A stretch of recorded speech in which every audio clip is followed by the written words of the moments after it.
Em destaque no Panorama CBN, escala 6x1, acordo entre governo Lula e Câmara prevê 2 dias de folga já em 2026. Presidente do PL diz que Flávio Bolsonaro visitou Vorcaro para conseguir dinheiro para filme. Alexandre de Moraes é notificado por e-mail sobre a ação da plataforma Rumble nos Estados Unidos. Lula começa tratamento preventivo com radioterapia no couro cabeludo. Fisiculturista de 22 anos com mais de 1,5 milhão de seguidores teve morte súbita por doença no coração. Eu sou Leandro Gouveia e essa é a segunda edição do podcast Panorama CBN de segunda-feira, 25 de maio de 2026. Em menos de meia hora eu te conto as principais notícias do dia.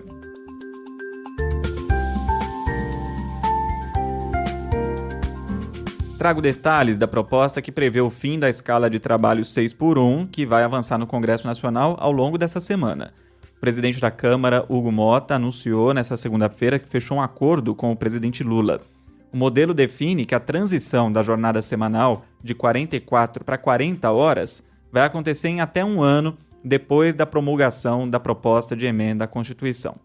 Na prática, os 2 dias de folga por semana, que não precisam ser seguidos um do outro, já vão passar a valer 60 dias depois da aprovação definitiva da proposta, também no Senado.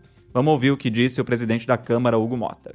Nós faremos a redução de 44 horas para 40 em um ano após essa primeira redução de 2 horas. Isso atende um apelo da classe trabalhadora, também escuta o setor produtivo, dá um tempo para que os setores possam se organizar.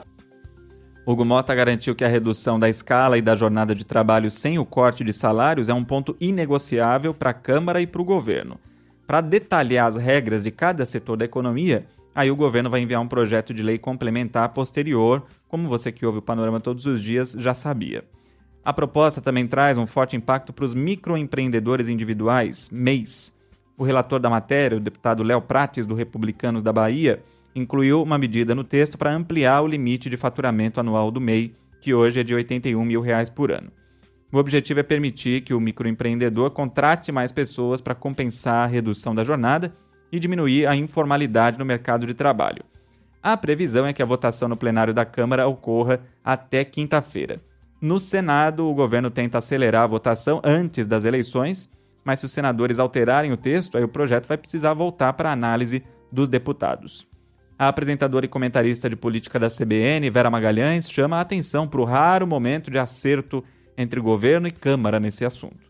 Eles estão tentando, um discurso de que foi feito a muitas mãos e que todo mundo é responsável. O presidente da Câmara tem uma missão fácil eleitoral, que é se reeleger na Paraíba, ele vai se reeleger com o pé nas costas, mas tem uma missão adicional que é que o pai dele é candidato ao Senado. O pai dele, Nabor Vanderlei, vai ser candidato ao Senado e ele vai estar bem participante na campanha do pai ao Senado e aí vai emprestar também um pouco da criança para o pai tirar foto.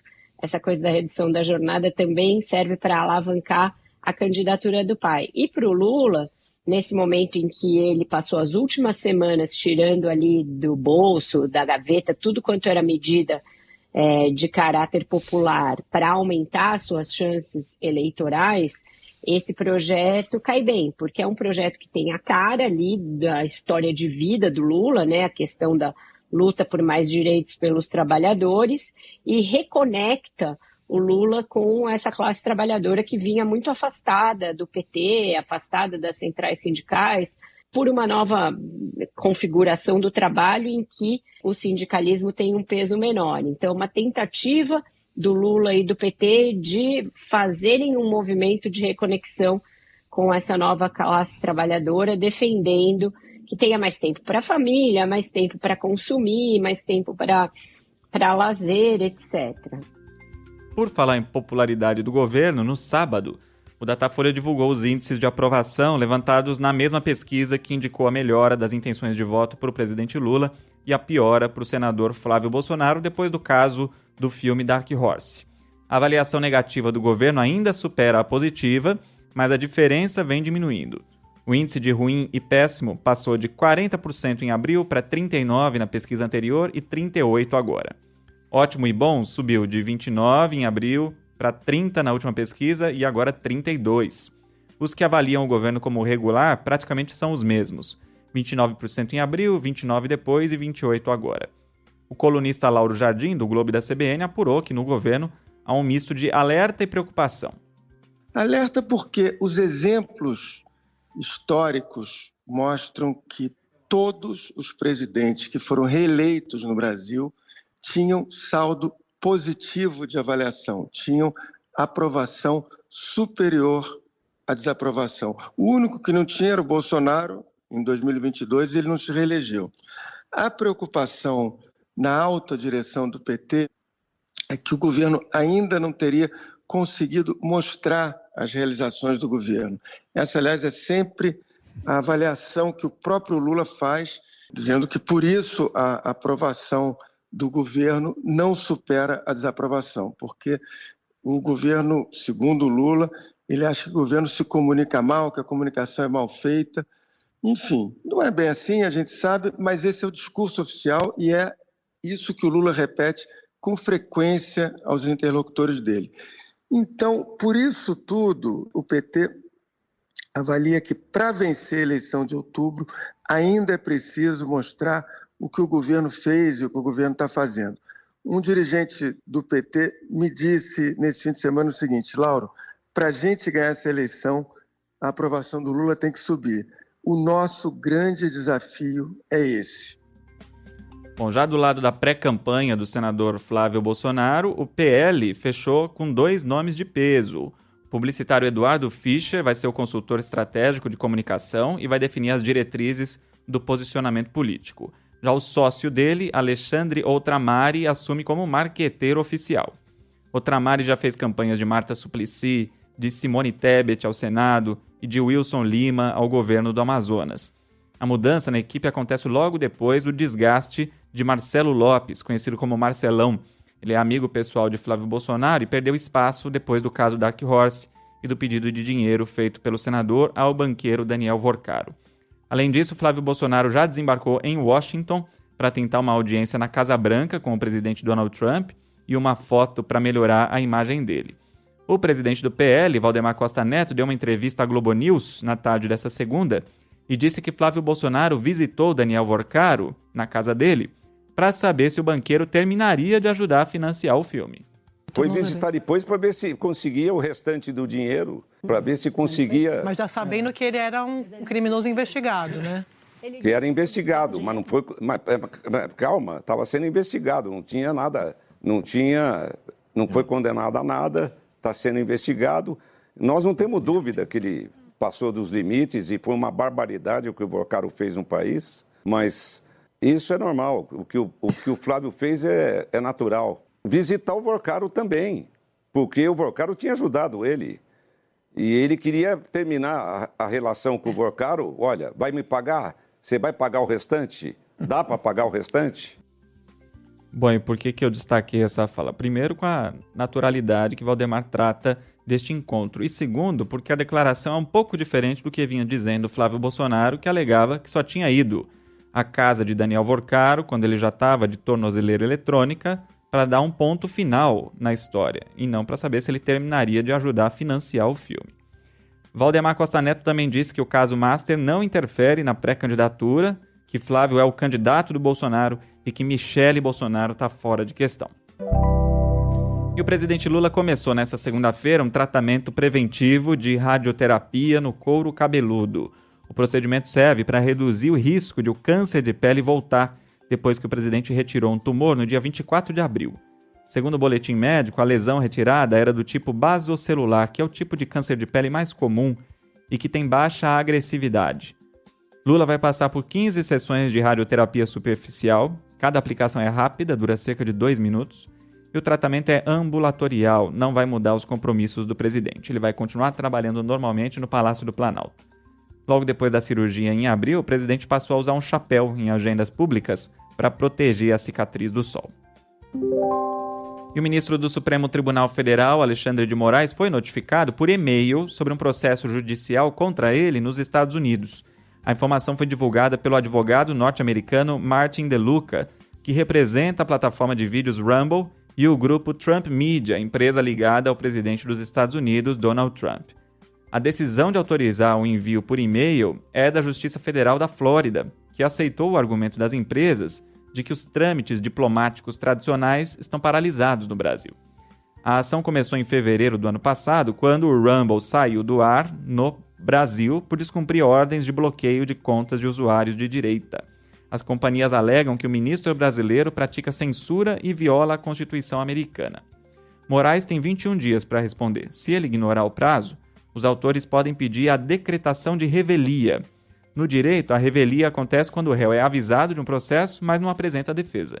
Na prática, a ação continua correndo na Justiça dos Estados Unidos, mas o juiz passa a analisar o caso levando em conta apenas os argumentos e as provas levados pelas empresas de tecnologia, sem ouvir o outro lado. O gabinete do ministro Alexandre de Moraes não tinha se manifestado no momento em que eu gravo o podcast, e o Supremo Tribunal Federal afirma que todas as decisões do magistrado seguem as leis brasileiras.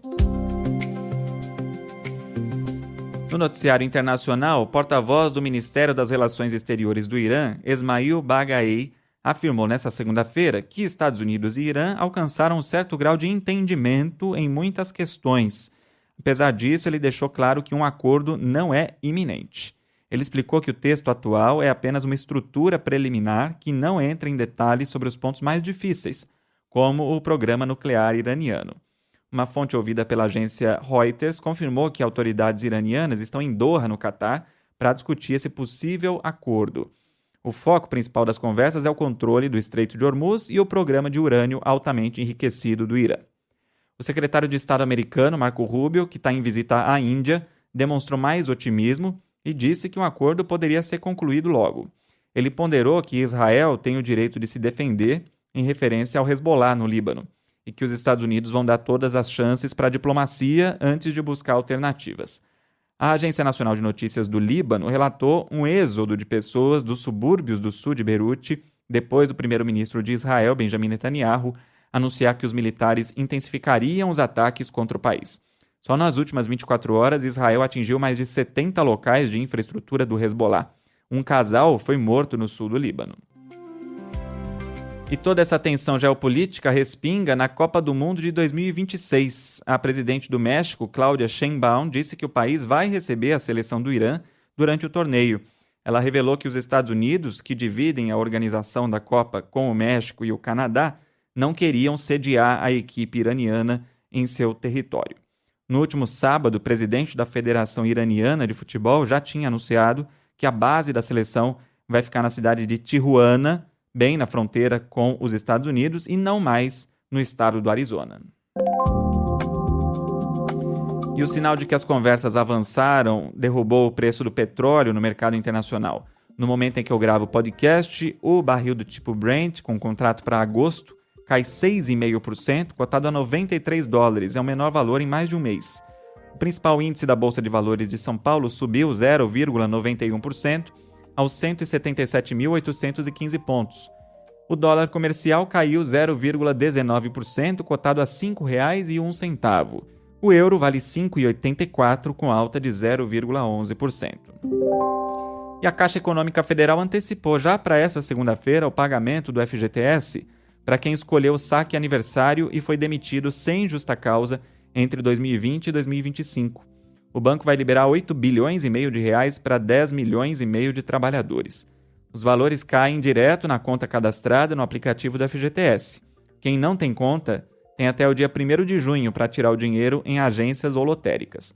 Pela regra do saque aniversário, o trabalhador retira parte do fundo todo ano, mas perde o direito de sacar o saldo total se for demitido, recebendo apenas a multa de 40%. E também começou a valer nesta segunda-feira o uso do FGTS para renegociar dívidas no programa Desenrola Brasil. E a procura já é grande, tanto que quem tenta acessar o aplicativo do Fundo de Garantia enfrenta fila de espera virtual. A medida vale para quem tem renda de até 5 salários mínimos, o que dá R$ 8.105. Podem ser negociadas dívidas de cartão de crédito, cheque especial e empréstimos. Nessa segunda, o Papa Leão XIV fez um pedido histórico de perdão pelo papel da própria Igreja na legitimação da escravidão e por ter demorado séculos para condená-la.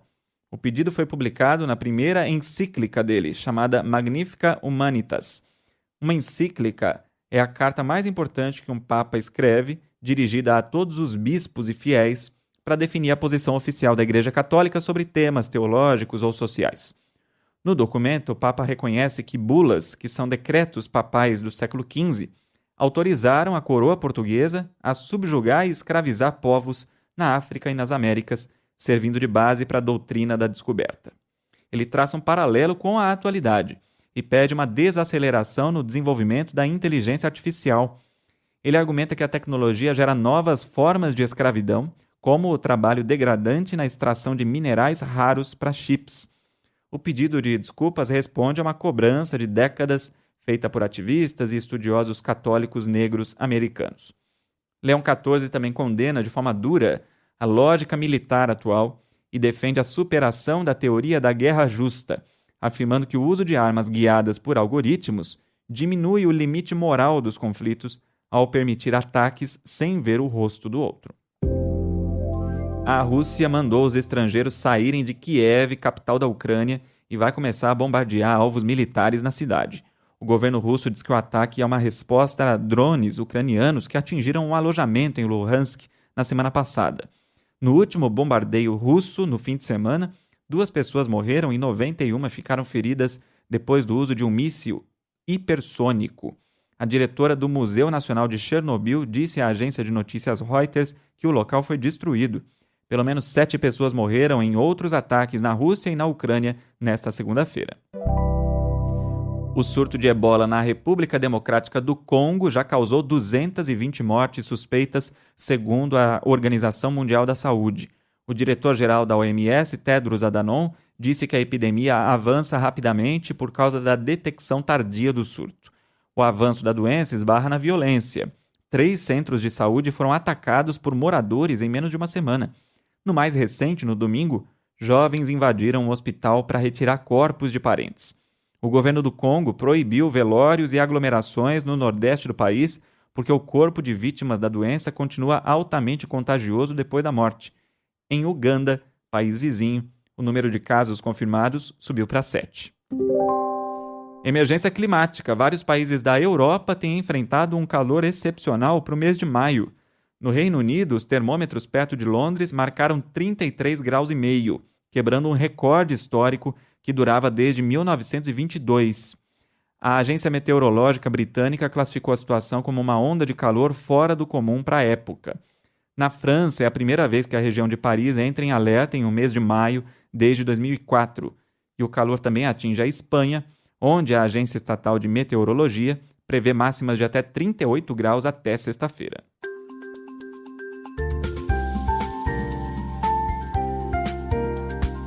O atestado de óbito do fisiculturista Gabriel Ganley aponta que ele teve morte súbita por causa de uma doença no coração. O documento foi obtido pela TV Globo. O corpo dele foi encontrado sem sinais de violência no apartamento onde ele morava em São Paulo no último sábado. A perícia apreendeu medicamentos no local. A cardiomiopatia hipertrófica endurece o músculo cardíaco e, segundo especialistas, pode ser agravada pelo uso de anabolizantes. No ano passado, o jovem de 22 anos admitiu em um vídeo que usava esteroides. Ganley tinha 1.700.000 seguidores só no Instagram e quase 400 mil inscritos no YouTube. O corpo dele foi cremado nesta segunda-feira. O jornalista e apresentador da TV Globo, Tadeu Schmidt, comunicou a morte da mãe dele, Janira Schmidt, aos 92 anos. Em uma publicação nas redes sociais, o apresentador lamentou a perda, mas não informou a data nem a causa do falecimento. A morte de Janira acontece pouco mais de um mês depois da perda do outro filho dela, o ex-jogador de basquete Oscar Schmidt, que morreu aos 66 anos por causa de uma parada cardíaca. O julgamento do caso Henri Borel, no Tribunal de Justiça do Rio, começou depois de mais de 3 horas de impasse.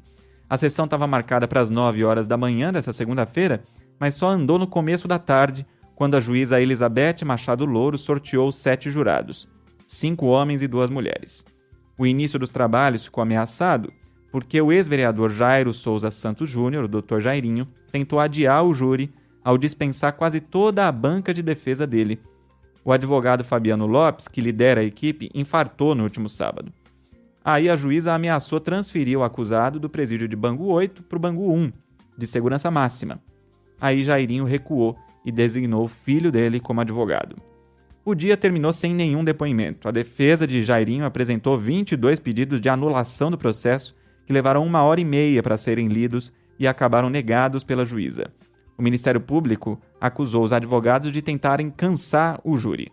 A previsão é que o julgamento dure até 10 dias. Jairinho e a mãe do menino, Monique Medeiros, respondem por homicídio triplamente qualificado e tortura pela morte da criança de 4 anos em março de 2021. Nessa terça-feira, a sessão vai recomeçar com o depoimento do delegado Edson Henrique Damasceno, que comandou as investigações.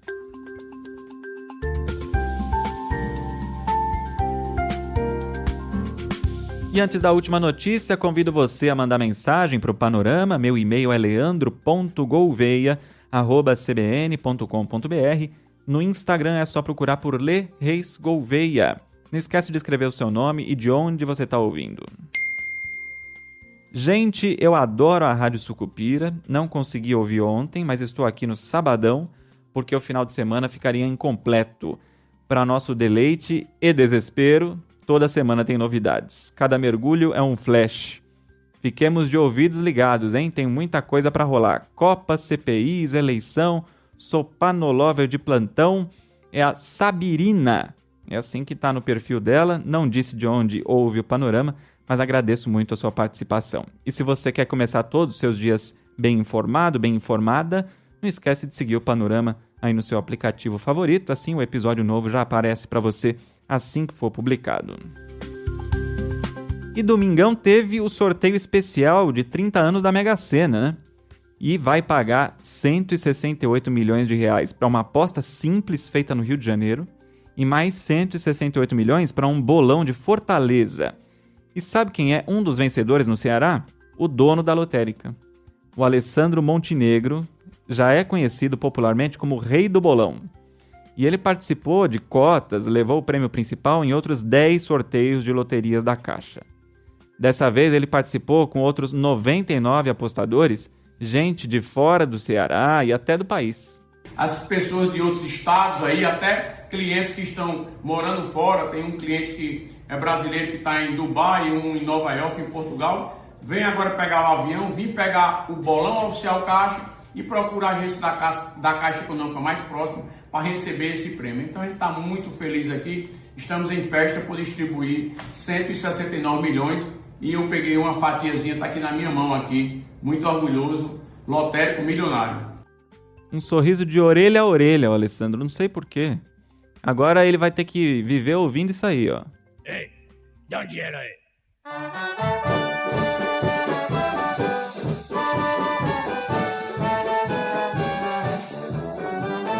Ei, você aí, me dá um dinheiro aí, me dá um dinheiro aí.